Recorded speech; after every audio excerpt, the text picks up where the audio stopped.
Continue to steadily decrease. The Texas Parks and Wildlife Department announced in a news release this week that the state recorded a new all-time low number of hunting-related accidents last year. According to the 2023 Texas Hunting Accident Report, the state recorded 10 non-deadly hunting-related accidents and 1 fatality. 1972 is currently the highest year with 30 deadly hunting accidents.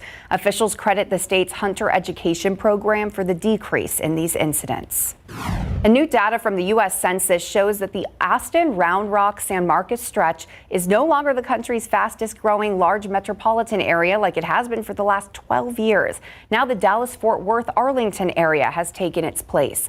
Estimates from the census show that the metro area added more than 50,000 residents between 2022 and 2023.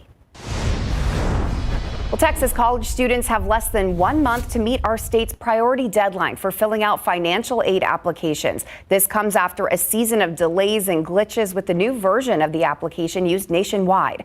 After months of delays, the Department of Education started sending student financial aid data to colleges across the country. This year, the department redesigned the free application for federal student aid, or FAFSA, and it hasn't been an easy transition. The director of Incarnate Word's Office of Financial Assistance says when she got the first round of data this week, she couldn't help but smile. I think I jumped up and stuck my hands up in the air when I got my file yesterday, because it's like, finally, we've got that first big step of I have data, I can see a processed FAFSA. Great news, but some students are still having trouble submitting the form, specifically those with a mixed family status or ones who have parents with a different citizenship or immigration status. If that might be the case for you, we have recommendations on how to help at KSAT.com. All right, taking a live look outside with live cam. Storms are possible overnight into Sunday morning. Our meteorologist Mia Montgomery timing it all out for you after the break. All right, we know a lot of people got rain. I was super lucky to be one of them, but if you didn't, it's not over. Yep, we still have some chances as we head into the overnight. It hasn't been for everybody today, and it's not going to be for everybody, unfortunately, into our Sunday, but the potential is at least there. So I do want to start off with a look at your authority radar 24-hour estimated rainfall totals here. Again, over the past 24 hours, a lot of that has really been focused south of San Antonio, especially where we have some pockets of that yellow just to the southeast of Pleasanton, near Kennedy. A few pockets of 2.5+ inches of rain found from those thunderstorms earlier this morning. In between 410 and 1604 on the south side, 1/4 to 1/2 inch being estimated, near 3/4 of an inch down I-35 near Divine. It really just depended on who was able to tap into some of that heavier rain and thunderstorm activity that we saw to kickstart this Saturday. Of course, coverage has been much lower and isolated this afternoon, and that will be the trend for any Saturday evening plans. But we are not finished with the chance for some additional rain, at least to push across portions of south central Texas overnight. Some scattered rain and storms possible, a few of which could be noisy and could be strong as we sleep. Into Sunday, not a washout. Cannot stress that enough. Maybe some lingering rain possible, especially in the morning.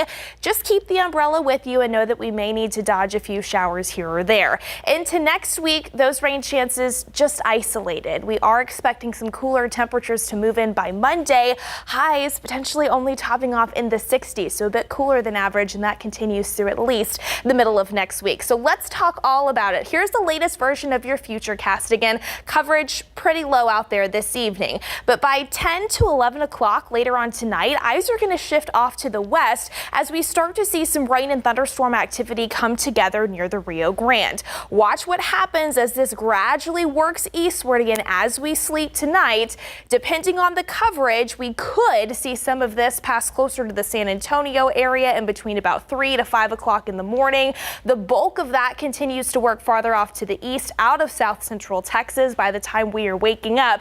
But again, just a few more showers possible. Could dot the radar here and there, mainly throughout the first half of the day, and then trending drier into your Sunday afternoon and evening. I mentioned there is the potential for a few of the storms tonight to become strong, potentially even severe. The Storm Prediction Center has the bulk of our region under a 2 out of 5 risk for some of that stronger activity.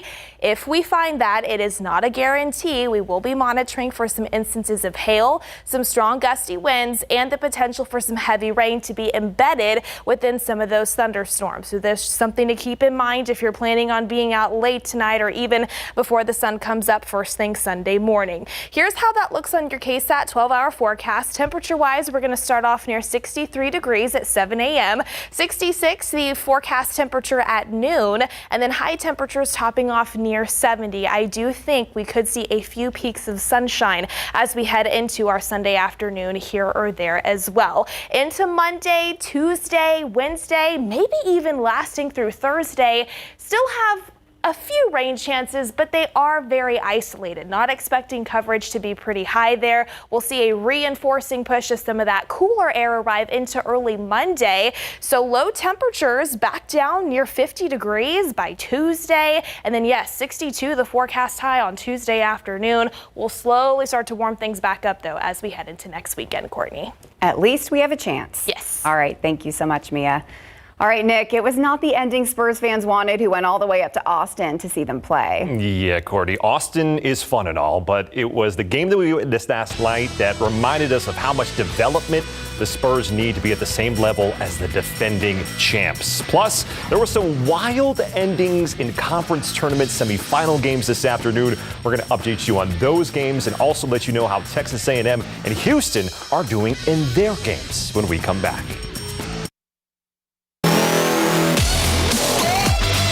Well, the San Antonio Spurs are celebrating St. Patrick's Day weekend with a trip up to Austin to share some of the love with the Spurs fans in the capital city.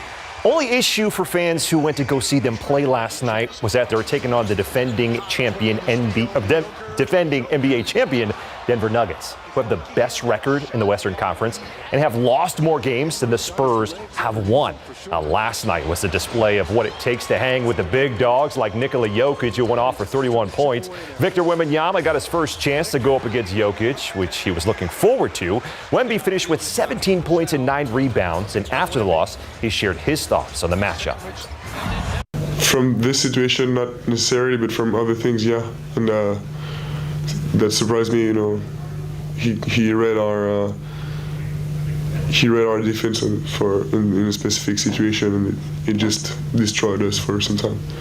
The Spurs will host the Brooklyn Nets up at Austin tomorrow night at 6 p.m. We're going to have full coverage for you on Instant Replay.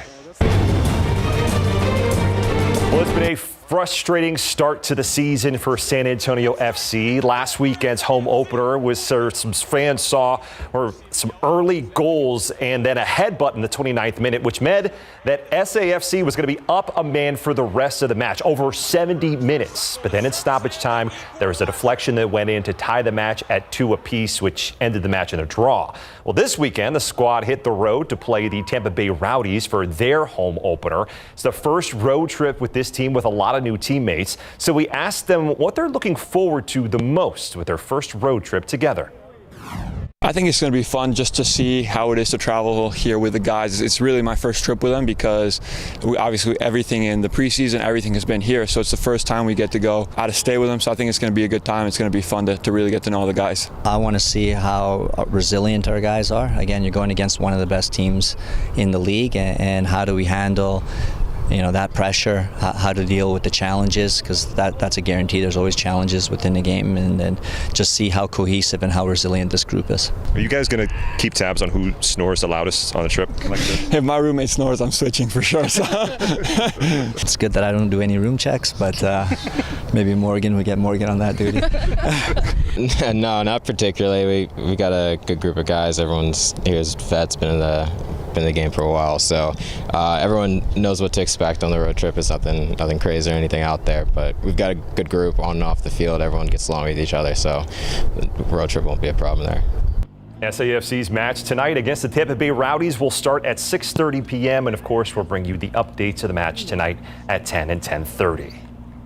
Well, college basketball's favorite month is finally here. Today saw some incredible games setting up for a wild Sunday of championships. Starting in the Big Ten semifinals, Purdue taking on Wisconsin. And big man Zach Edey eating down low for a game-high 28 points. But then with 2.7 seconds left, an inbound to Chucky Hepburn. He just gets it off in time and it falls to send this game to overtime. Then down just 1 point with 8 seconds left. Max Klesmet drives and floats it in to take the lead. A Purdue Hail Mary misses the mark as Wisconsin wins it in overtime, 76-75. Let's check in on some Texas schools. Texas A&M taking on Florida in the SEC semifinals, and the 95-90 ended up being a close one as Florida gets the win against Texas A&M. I'm sorry, Courtney. I'm sorry about that one.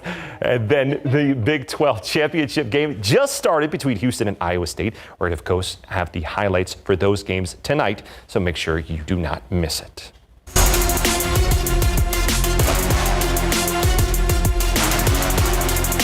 The very first San Antonio Sports All-Star basketball game is almost a week away. I know all of you have your calendars marked for March 24th. We're going to showcase you all of the best high school basketball seniors in the greater San Antonio area. We've been introducing you to them throughout the past few weeks, and today we're hearing from a few members of Team Gold. There's Harlandale's Marissa Ortiz, Lee's Debbie Hernandez, Cassia Sandoval from Harlandale, Madison's Caden Cooper, Lee Savannah Ramirez, and Jonathan Regalado from Harlandale. So what are they most looking forward to in playing in the first ever All-Star game?